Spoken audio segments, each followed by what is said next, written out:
Muito bom dia, seja bem-vindo ao nosso Reflexão e Vida desta quinta-feira. Estamos aqui para mais uma vez compartilhar a poderosa e preciosa Palavra de Deus.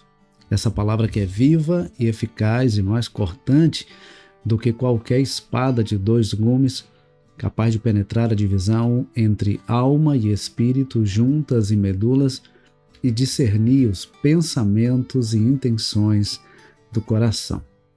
De segunda a sexta-feira, às 6h30 da manhã, você tem um encontro marcado com o Reflexão e Vida, onde nós trazemos sempre uma mensagem de fé e esperança para o seu coração. Por isso é importante que você se inscreva e ative o sininho das notificações para que você seja notificado sempre que houver um conteúdo novo aqui no nosso canal, tá bom?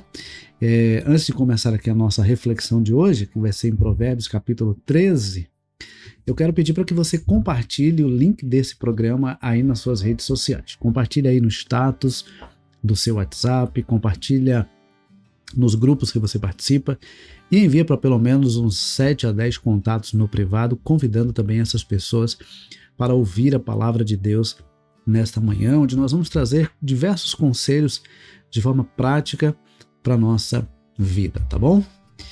Vamos então para a nossa reflexão de hoje. Provérbios capítulo 13, hoje nós vamos ficar no versículo 12, versículos de 1 a 12. Provérbios capítulo 13, versículos de 1 a 12 é o texto da nossa reflexão de hoje, que começa assim: O filho sábio ouve a instrução do pai, mas o zombador não dá ouvidos à repreensão. Do fruto da boca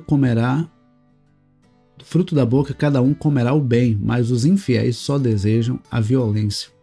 Quem vigia as suas palavras conserva a sua vida, mas o que fala demais arruína a si mesmo. O preguiçoso deseja e nada tem, mas o desejo dos que se esforçam será atendido. O justo odeia a mentira, mas o ímpio traz vergonha e desonra. A justiça guarda o que anda com integridade, mas a maldade subverte o pecador. Uns se dizem ricos sem terem nada, outros se dizem pobres tendo muita riqueza. O resgate pela vida de alguém são as riquezas que ele tem, mas o pobre não corre o risco de ser ameaçado. A luz dos justos brilha intensamente, mas a lâmpada dos ímpios se apagará. Da soberba só resulta a discórdia, mas a sabedoria está com os que se aconselham. A riqueza obtida com facilidade, essa diminui, mas quem a ajunta pelo trabalho, esse a vê aumentar. Esperança adiada faz adoecer o coração, desejo cumprido é árvore de vida. Veja, observe que o texto começa falando sobre o filho sábio. Ele diz que o filho sábio ouve a instrução do pai. Eu tenho falado aqui, desde que nós começamos essa série de reflexões no livro de Provérbios, que nós precisamos ter um coração ensinável. O livro de Provérbios fala sobre a sabedoria. O livro de Provérbios diz que o temor ao Senhor é o princípio da sabedoria. Então, o filho que teme a Deus, esse naturalmente irá ouvir o conselho, a instrução, a orientação do seu pai. Por quê? Primeiro, porque ele entende que esse é um mandamento. Segundo, porque ele entende que o pai já viveu mais experiências que ele. Então, o pai, naturalmente, tem autoridade e conhecimento acerca de muitas coisas que o filho ainda não vivenciou. Por isso, o pai tem essa autoridade para poder orientar, aconselhar, instruir o seu filho. E terceiro, porque aquele que honra pai e mãe, esse desfruta da longevidade concedida pelo Senhor. Então, se você quer ser um filho sábio, ouça a instrução do seu pai.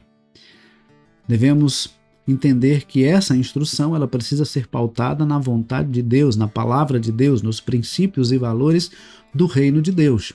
Porque veja, algumas pessoas podem dizer assim, não, você precisa obedecer cegamente. o seu pai. Não é sobre isso.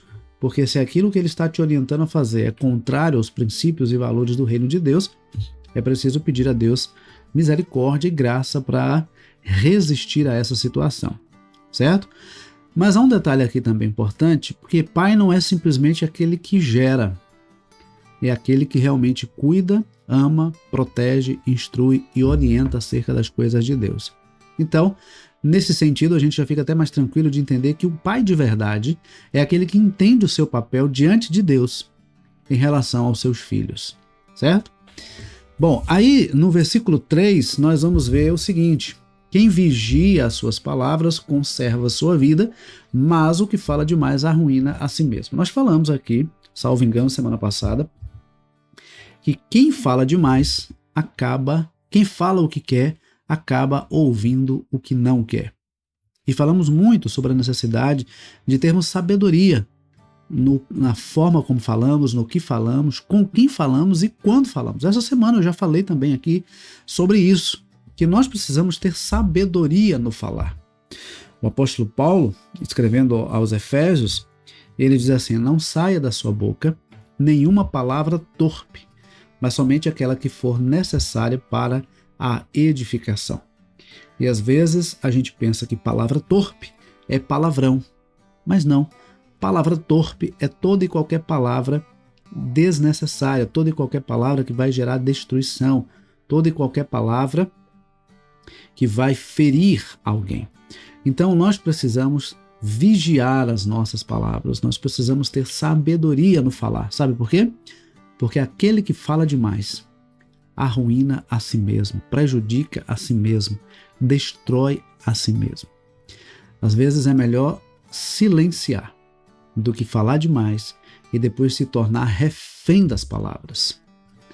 A partir do momento que nós falamos, nós nos tornamos reféns das nossas palavras. Então é preciso ter muito cuidado com o que falamos, com quem falamos, quando falamos e como falamos.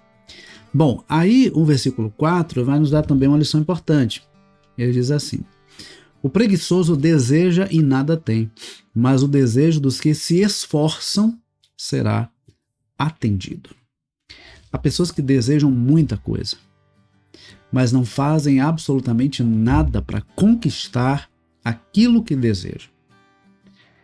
E a pessoa que deseja demais, a pessoa que pensa demais, a pessoa que quer demais, mas que nada faz para alcançar, para conquistar e para realizar, essa pessoa, infelizmente, não vai ter nada, não vai conseguir nada. Nós precisamos sonhar alto, ter metas, ter planejamento, ter alvos, ter objetivos, mas precisamos agir. Precisamos agir. Nós não podemos ficar de braços cruzados esperando que as coisas aconteçam.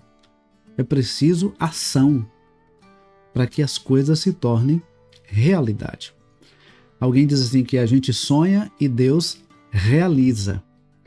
A gente sonha, Deus realiza através da bênção do Senhor sobre o nosso trabalho, sobre a nossa ação.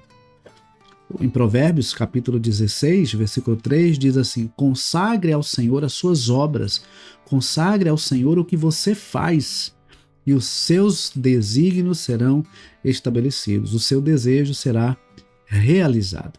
Então essa é a questão, é colocar diante de Deus aquilo que estamos fazendo. Primeiro, buscar a direção de Deus para aquilo que estamos querendo. Segundo, entendendo a direção, ser essa a direção de Deus, colocar então diante de Deus aquilo que vamos fazer e aquilo que estamos fazendo, para que a bênção de Deus permaneça sobre nós e para que se cumpra a cada momento a vontade de Deus em nossa vida. Até porque nada faz sentido se Deus não estiver conosco. Não adianta realizar todos os nossos sonhos, não adianta alcançar todos os nossos objetivos, não adianta conquistar fama, poder, riqueza, se não tivermos Deus. Porque quem dá sentido para todas as coisas é a presença de Deus. Ele é o nosso Criador, Ele é o nosso sustentador e é dele que nós mais precisamos. Aí ele vai dizer na parte B do versículo 4, mas o desejo dos que se esforçam será atendido. E aí eu pergunto para você nessa manhã, talvez você esteja com muitos sonhos, desejos, objetivos, mas eu pergunto, o que é que você está fazendo para que isso se torne realidade? Como é que você tem agido? O que é que você tem feito para que os seus sonhos se tornem realidade? Deus está pronto e disposto a abençoar aqueles que colocam a sua vida diante de Deus, na dependência de Deus e dispostos a agradar a Deus. Versículo 5, a parte A do versículo, diz que o justo odeia a mentira. Há pessoas que, infelizmente, vivem uma vida fantasiosa, uma vida de mentiras, uma vida de faz de conta. Mas aquele que realmente teme a Deus, ele não vive uma vida de mentiras. Ele não vive uma vida de hipocrisia. Ele não vive uma vida baseada naquilo que não é realidade. Problemas todos nós temos, adversidades todos nós passamos, falhas todos nós temos, imperfeitos todos nós somos. Nós estamos sendo aperfeiçoados pela palavra de Deus. E isso precisa mover o nosso coração a buscar cada vez mais o Senhor, porque Ele é o Senhor da vida e é nele, por meio de Jesus, que nós conhecemos a verdade. Jesus afirma em João capítulo 8, conhecereis a verdade e a verdade vos libertará. E ele diz também, se pois o Filho vos libertar, verdadeiramente sereis livres. Então, a verdade liberta, ao passo em que a mentira escraviza. Há pessoas que estão vivendo escravas de uma vida mentirosa. Mas aquele que conhece a Cristo, aquele que conhece e teme a Deus, é liberto pela verdade e vive uma vida de realidade. Versículo de número 6. A justiça guarda o que anda com integridade, mas a maldade subverte o pecador. Eu já falei aqui, inclusive, essa semana, que aquele que pratica o mal, ele se autodestrói. Então não se preocupe com aquele que faz o mal ou intenta o mal contra você. Coloca diante de Deus. Porque aquele que faz o mal, se ele não se arrepender, ele acaba se autodestruindo. Mas o meu destaque aqui está justamente na parte A do versículo, quando diz que a justiça guarda o que anda com integridade. Quem sabe que está fazendo a coisa certa, não tem o que temer. Quem sabe que está fazendo a coisa certa, não tem o que temer. E aí, no versículo 9 diz assim, a luz dos justos brilha intensamente, mas a lâmpada dos ímpios se apagará. A lâmpada dos ímpios se apagará, porque não permanecerá. Mas a luz dos justos brilha intensamente, a ponto de iluminar o ambiente onde se encontra. Jesus diz que nós somos sal da terra e luz do mundo. E ele diz que não se acende uma candeia e coloca debaixo de um cesto ou debaixo de uma cama, mas num lugar onde possa iluminar toda a casa. E como luz do mundo, nós precisamos iluminar o ambiente onde nós estamos. Na escola, no trabalho, na vizinhança, na nossa casa, na nossa família, onde quer que nós estejamos. Como luz, nós precisamos iluminar, nós precisamos brilhar, nós precisamos refletir a luz de Deus em nossa vida. Se você não está brilhando, se você não está resplandecendo, se você não está iluminando o ambiente onde você não está cumprindo o papel para o qual Deus te chamou. Nós precisamos ser luz. Se você teme a Deus, se você ama a Deus, se você obedece à palavra de Deus, se você é justificado por Cristo, você precisa brilhar. Você precisa dar direção. Você precisa iluminar o entendimento daqueles que lhe cercam, daqueles que estão ao seu redor. O ambiente onde você estiver é o lugar onde você precisa resplandecer a luz de Cristo. O lugar onde nós estamos é onde nós precisamos brilhar. Há pessoas que ficam pensando assim, não, mas quando eu chegar em tal posição, em tal lugar, eu vou fazer a diferença. Não, nós temos que fazer a diferença onde nós estamos. Jesus diz que aquele que não é fiel no pouco também não será fiel no muito. Então, se você não está iluminando, não está brilhando, não está resplandecendo no lugar onde você está, não vai fazer em nenhum outro lugar. Comece brilhando onde você está. Comece iluminando, fazendo a diferença onde você está. E Deus poderá te levar para lugares ainda maiores. Mas comece fazendo a diferença no lugar onde você está. Quem teme a Deus, o sábio, o comprometido, aquele que realmente ama a Deus, faz a diferença. Age diferente. A sua vida é diferente. Porque o temor de Deus está em seu coração. Ainda no versículo 10, ele diz que a sabedoria está com os que se aconselham. Falei no início da necessidade de nós termos um coração ensinável, mas quero também reforçar para você a necessidade de nós sabermos ouvir.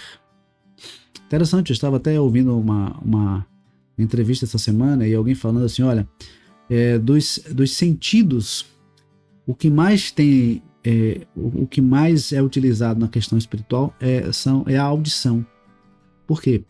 Porque a palavra diz que a fé vem pelo ouvir e ouvir a palavra de Cristo. Então, a gente ouve a palavra, a gente conhece a verdade, a gente crê em Jesus por meio daquilo que nós ouvimos, por meio da nossa audição.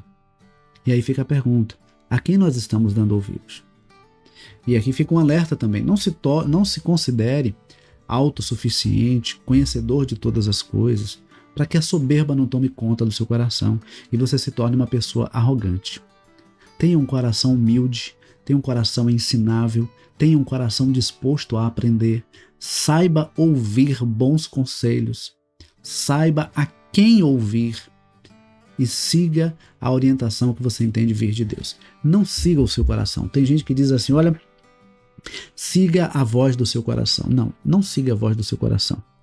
Siga a voz de Deus. E aí você pode dizer, mas como é que eu vou ouvir a voz de Deus? Através da palavra de Deus. Deus não vai lhe dizer nada que esteja contrário àquilo que ele mesmo já disse em sua palavra. Então, para ouvir a voz de Deus, é preciso ser por meio da palavra de Deus. Segundo, pela experiência com Deus. O Senhor Jesus diz em João capítulo 10 que ele é o bom pastor e que as suas ovelhas conhecem a sua voz. Como é que a gente conhece a voz de alguém? Convivendo com essa pessoa. Então, para a gente conhecer, para a gente entender e discernir a voz de Deus, é preciso estarmos em comunhão com Deus. Para que as demais vozes sejam silenciadas e a gente consiga discernir e seguir a voz de Deus. Versículo de número 11 diz que a riqueza obtida com facilidade, essa diminui, mas quem a ajunta pelo trabalho, esse a vê aumentar. Aqui eu quero fazer um destaque. Há pessoas que acham que riqueza é pecado. Tem pessoas que acham que Deus abomina a riqueza. Não. Grandes homens de Deus do passado e do presente tiveram e têm muito dinheiro, muitas riquezas. Não é sobre a riqueza em si, não é sobre o dinheiro. O que o apóstolo Paulo diz, escrevendo a Timóteo, é que o amor ao dinheiro é a raiz de todos os males. Não é o dinheiro em si, mas o amor ao dinheiro, o apego ao dinheiro. É a pessoa se tornar refém do dinheiro. Isso sim é um problema. Isso sim é destrutivo. Certo? Então, a riqueza que é obtida com facilidade, né, de forma repentina, essa não vai adiante. Mas a riqueza que é adquirida com trabalho, com esforço, com dedicação, com integridade, com honestidade, essa vai aumentar. Por quê? Porque tem a bênção de Deus. E a bênção de Deus, ela não acrescenta dor. A bênção de Deus enriquece e não acrescenta dor, não acrescenta desgosto. E por fim, o versículo 12, finalizando a nossa reflexão de hoje, diz assim: esperança adiada faz adoecer o coração. Desejo cumprido é árvore de vida. E aqui eu finalizo falando sobre expectativa e frustração. A nossa frustração, ela costuma ser do tamanho da nossa expectativa. De repente você está colocando expectativa demais em relação a alguma situação, a alguma coisa ou a alguém. Diminua a sua expectativa. Seja realista. Seja realista. Quanto maior a sua expectativa, maior o risco de frustração. Agora, nós podemos depositar em Deus toda a nossa expectativa, toda a nossa confiança. Porque ainda que Ele não faça o que queremos, mas o que Ele fizer vai ser bom, perfeito e agradável. Que Deus nos abençoe, tá bom? Estamos chegando ao final do programa dessa quinta-feira e que maravilha poder estar aqui mais uma vez compartilhando a palavra de Deus. Se você puder, compartilhe. Mesmo que você já tenha compartilhado lá no início, compartilhe com outras pessoas para que nós possamos alcançar ainda mais pessoas com essa palavra de Deus, com essa mensagem de fé e esperança, tá bom? Que Deus nos abençoe, que Deus nos conceda uma ótima quinta-feira e, se Deus permitir, amanhã, 6h30 da manhã, nós temos um novo encontro marcado, tá bom? Deus abençoe, forte abraço e até amanhã.